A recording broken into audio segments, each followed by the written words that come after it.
ശരി, ശ്രീ സ്റ്റാലിൻ ദേവൻ താങ്കളാണല്ലോ ഈ മുനമ്പം പ്രശ്നം പരിഹരിക്കാൻ കഴിയും.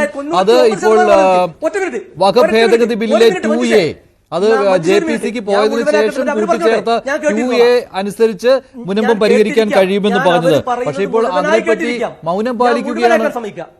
കേന്ദ്രമന്ത്രി കിരൺ റിജിജു വന്നപ്പോൾ അതിനെപ്പറ്റി ഒരക്ഷരം പോലും അദ്ദേഹം മിണ്ടിയില്ല. അതാണല്ലോ ഇപ്പോൾ ഈ വലിയൊരു പ്രചാരണത്തിന് കാരണമായിരിക്കുന്നത്. എങ്ങനെ മുനമ്പം പരിഹരിക്കുവാൻ കഴിയും ഈ വഖഫ് ഭേദഗതി ബില്ലിലൂടെ, നിയമത്തിലൂടെ?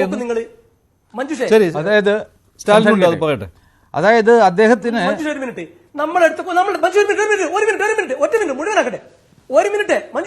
എന്താണ് നമ്മളുടെയൊക്കെ കൈവശം ഈ പാർലമെന്റിൽ അവതരിപ്പിച്ച ബില്ലുണ്ട്, അതിന്റെ ആക്ട് ഉണ്ട്.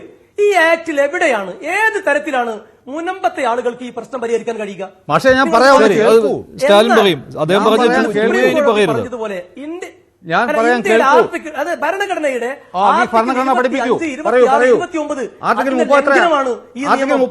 നിലനിൽക്കില്ല എന്നാണ് പറയുന്നത്. സംസാരിക്കൂ.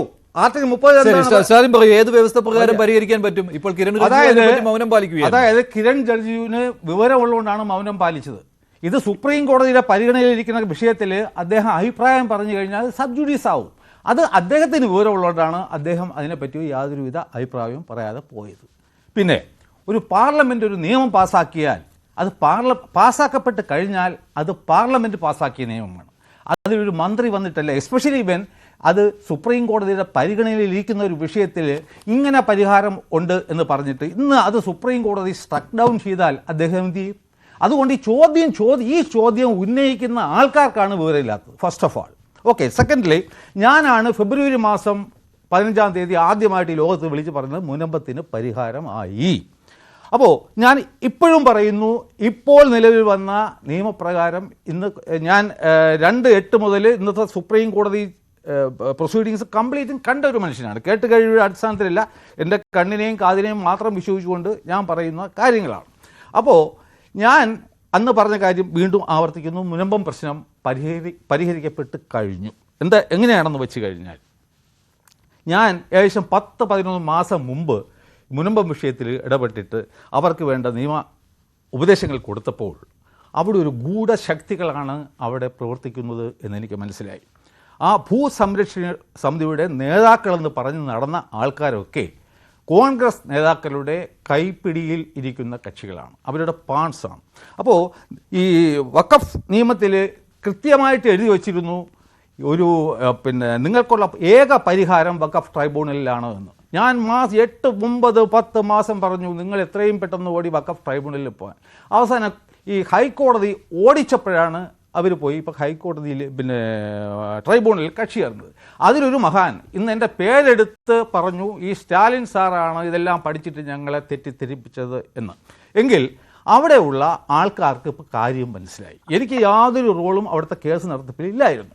ഇപ്പോൾ അവിടുത്തെ ആൾക്കാർക്ക് കാര്യം മനസ്സിലായിട്ട് അവർ എന്നെ സമീപിച്ചിരിക്കുകയാണ്. അവർക്ക് ഈ കേസ് നടത്തി കൊടുക്കണം എന്നുള്ളതാണ് അവരുടെ ഏക ആവശ്യം. അപ്പോൾ ഇപ്പോൾ ഈ 2Aയിൽ പരിഹാരം ഉണ്ടോ അല്ലേ എന്ന് പറയേണ്ടത് ഞാനോ മഞ്ജുഷോ ആരും അല്ല. ഒരു നിയമം വന്ന സ്ഥിതിക്ക് അതിലൊരു സംശയമുണ്ടെങ്കിൽ അതൊരു കോടതിക്ക് മാത്രമേ അതിലൊരു ഇൻ്റർപ്രിട്ടേഷൻ തരാൻ പറ്റൂ. അപ്പോൾ എൻ്റെ കോഴ്സ് ഓഫ് ആക്ഷൻ, നിങ്ങൾ സക്കീറിനൊക്കെ ആണെങ്കിൽ അതിനെ ചലഞ്ച് ചെയ്യാം. എൻ്റെ കോഴ്സ് ഓഫ് ആക്ഷൻ എന്ന് പറയുന്നത് ഈ വരുന്ന എങ്ങനെ നിലനിൽക്കുമെന്ന് കോടതി സംശയം പ്രകടിപ്പിച്ചിട്ടുണ്ട്. എങ്ങനെ സുപ്രീം കോടതിയിൽ സംശയം വന്നിട്ടുണ്ട്. കാരണം ഈ 2Aയിൽ പറയുന്നുണ്ടല്ലോ, മുൻപ് ഏതെങ്കിലും ഒരു കോടതി വിധിയോ ഉത്തരവുകളോ എന്തെങ്കിലും ഉണ്ടായിരുന്നെങ്കിൽ അതൊന്നും ബാധകമല്ല. സുപ്രീം കോടതി പറഞ്ഞിട്ടുണ്ട് അതെങ്ങനെ മറികടക്കാൻ കഴിയുമെന്ന്. ഞാൻ പറഞ്ഞു കേൾക്കൂ, അതിലെന്താണ് എഴുതിയിരിക്കുന്നത്? ഇപ്പോൾ ഒരു സപ്പോസ് സുപ്രീം കോടതി ഒരു വസ്തു ഒരു സൊസൈറ്റിയിലുള്ള വഖഫാണെന്ന് പ്രഖ്യാപിച്ചിരുന്നു എന്ന് വിചാരിക്കുക. ഇതിലെന്താണ് പറയുന്നത്? അത് വഖഫ് അല്ലാതായി മാറുമെന്നല്ല, അത് വഖഫ് ആക്ടിന്റെ പരിധിക്ക് പുറത്താവുമെന്നാണ് പറഞ്ഞത്. The status shall remain, it will remain. വഖഫായി തന്നെ നിൽക്കും, പക്ഷെ വഖഫ് ആക്ടിന്റെ പരിധിക്ക് പുറത്തായിരിക്കും എന്നാണ് പറഞ്ഞത്. പക്ഷേ ഇങ്ങനെയൊരു ശക്തമായ ഒരു വ്യവസ്ഥ ഉണ്ടായിരുന്നുവെങ്കിൽ, ഒരു രാഷ്ട്രീയ നേട്ടത്തിന് വേണ്ടിയാണല്ലോ കേന്ദ്രമന്ത്രി കിരൺ റിജിജുവിനെ മുനമ്പത്ത് കൊണ്ടുവന്നത്, താങ്ക് യു മോദി എന്ന പരിപാടി സംഘടിപ്പിച്ചതും. ഇങ്ങനെയൊരു കാര്യം സ്ട്രെയിറ്റ് ആയിട്ട് ആ നിയമ ഭേദഗതിയിൽ ഉണ്ടെങ്കിൽ അത് പറയാതിരിക്കുന്നു.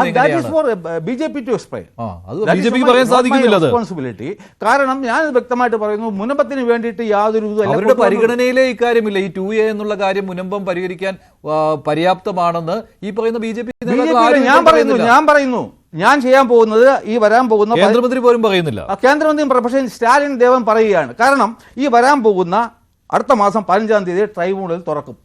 ഒരു പെറ്റീഷൻ കൊടുക്കാൻ പോവാണ്. ഈ ട്രൈബ്യൂണലിന് ഈ 2A അടിസ്ഥാനത്തിൽ ഇത് ഇപ്പോൾ അവിടെ ഉള്ള 2 കേസുകൾ അഡ്ജൂഡിക്കേറ്റ് ചെയ്യാനുള്ള ജുറിസ്ഡിക്ഷൻ ഇല്ല. അതുകൊണ്ട് ഇത് മതിയാക്കാൻ പറഞ്ഞിട്ട് ഒരു ആപ്ലിക്കേഷൻ കൊടുക്കും. തീർച്ചയായിട്ടും കോടതിക്ക് ഒരു മറുപടി തരേണ്ടി വരുമോ ഇല്ലേ? ഇപ്പോഴൊരു ട്രൈബ്യൂണലാണ് ഏക ആശ്രയം. ഈ ട്രൈബ്യൂണൽ ഇൻ കേസ് മുനമ്പം ജനത തോറ്റുപോയാൽ പോലും അവർക്ക് ഹൈക്കോടതി അതുകൂടി മഞ്ജുഷ മനസ്സിലാക്കുക. ഇപ്പൊ പറഞ്ഞിട്ട് നിങ്ങൾക്ക് ഇത് കേൾക്കാനുള്ള അവകാശം ഇല്ല എന്ന് പറയുന്നത് ഈ വഖഫ് ട്രൈബ്യൂണൽ എന്ന് പറയുന്നത് വഖഫ് ആക്ടിന്റെ ഒരു പ്രൊഡക്റ്റാണ്. അപ്പോൾ ഇതിന് ജുറിസ്ഡിക്ഷൻ ഇല്ല എന്ന് പറയുന്നത് മുനമ്പം അല്ലെങ്കിൽ ഫറൂഖ് കോളേജ് വഖഫ് ആക്ടിന്റെ പരിധിക്ക് പുറത്തു പോയി എന്നാണ് അർത്ഥം. വഖഫ് ആക്ടിന്റെ പുറത്ത് പോയി കഴിഞ്ഞാൽ ഫറൂഖ് കോളേജ് പൈസ വാങ്ങിച്ചിട്ടില്ലേ ഇവർക്ക് വസ്തു വിറ്റത്? സംശയമൊന്നുമില്ലല്ലോ. അതോടുകൂടി ഇവരുടെ പ്രശ്നം 2-3 മാസത്തിനകത്ത് തീരും. അത് ഒരു വിധി വന്നു കഴിഞ്ഞാൽ, അതായത് വഖഫ് ട്രൈബ്യൂണലിന് ഈ കേസ് കേൾക്കാൻ പാടില്ല എന്ന് ട്രൈബ്യൂണലല്ല ഞങ്ങൾ കേട്ടോളയും, ഞങ്ങൾ കേട്ടേ തീരും. ഇത്ര ക്ലാരിറ്റി ഉള്ള കാര്യമാണെങ്കിൽ ശ്രീ പി കൃഷ്ണദാസ് എന്തിനാണ് ഇങ്ങനെ എന്തായാലും ഒരു രാഷ്ട്രീയ ലാഭത്തിന് വേണ്ടിയാണല്ലോ, ഒരു കാര്യം രാഷ്ട്രീയ ലാഭത്തിന് വേണ്ടിയാണല്ലോ കേന്ദ്രമന്ത്രിയും കൊണ്ടുവന്നത് മുനമ്പത്ത്. സംശയമില്ല, അത് എല്ലാ രാഷ്ട്രീയ പാർട്ടികളും അങ്ങനെ ചെയ്യും. പക്ഷേ ഇത് പറയാത്തത് എന്തുകൊണ്ടാണ്? അപ്പോൾ നിങ്ങൾക്ക് തന്നെ ഇക്കാര്യത്തിൽ ഇദ്ദേഹം പറയുന്ന ഈ 2A ആത്മവിശ്വാസം ഇല്ല എന്നല്ലേ?